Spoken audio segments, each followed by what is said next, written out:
അപ്പം എനിക്ക് പറയാനുള്ളത് ഒരു ബോഡി ഷേമിങ്ങിന്റെ കഥയാണ്. ഓക്കെ, എന്ത് മോശം കമന്റ്സാ മാഷേ? അല്ല, ചിന്നുവിന്റെ തടീനെ കുറിച്ചിട്ടും എന്നെ കുറിച്ചിട്ടും അങ്ങനെ കുറെ മോശപ്പെട്ട കമന്റ്സ് ഉണ്ട്. എനിക്ക് തോന്നുന്നു വളരെ ചെറിയ പ്രായത്തിൽ തൊട്ട് തന്നെ ഒരു കുട്ടിയോട് നിന്റെ മുഖം കൊള്ളില്ല, നിന്റെ കണ്ണ് കൊള്ളില്ല, നീ ഇടുന്ന ഡ്രസ്സ് ഒന്നും നിനക്ക് ചേരില്ല, തടിയുള്ള കുട്ടിയാണെങ്കിൽ തടി കുറയ്ക്കാനും മെലിഞ്ഞ കുട്ടിയാണെങ്കിൽ കൂടുതൽ തടി വെക്കാനും എന്നുള്ള രീതിയിൽ പല രീതിയിൽ റിലേറ്റീവ്സും ചില സമയത്ത് പേരൻസും ഒക്കെ ഇത്തരം കുട്ടികളോട് കമന്റ് പറയും.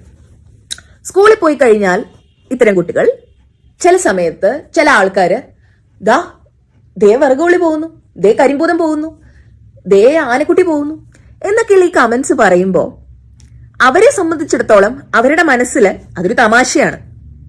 പിന്നെ ഒരു മഹാനടൻ പറഞ്ഞിട്ടുണ്ടല്ലോ, ബോഡി ഷേമിംഗ് കമന്റ്സ് പറയാതെ നമുക്ക് എങ്ങനെ തമാശ ഉണ്ടാക്കാൻ പറ്റും. മോട്ടോർ സൈക്കിൾ ഇങ്ങനെ പോകുമ്പോൾ ലിസ്റ്റിൻ പറഞ്ഞു മുടിയൊക്കെ ഇങ്ങനെ പറഞ്ഞു പോകും മോട്ടോർ സൈക്കിളിൽ പോകുമ്പോൾ. അപ്പൊ കുറച്ചു നേരം ഇങ്ങനെ പിന്നീട് മുടിയൊക്കെ ചെന്ന് ശരിയാകും. നമ്മുടെ ദിലീപന്റെ അടുത്ത് അതൊന്നും ആ ടെൻഷൻ ഇല്ലല്ലോ അല്ലേ?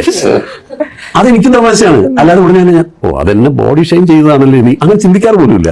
അത് അങ്ങനെയൊക്കെ അല്ലേ തമാശകൾ ഉണ്ടാവുന്നത്. അതില് സിറ്റുവേഷൻ എന്ത് പറയാൻ തോന്നുന്നു അതങ്ങോട്ട് പറയാം.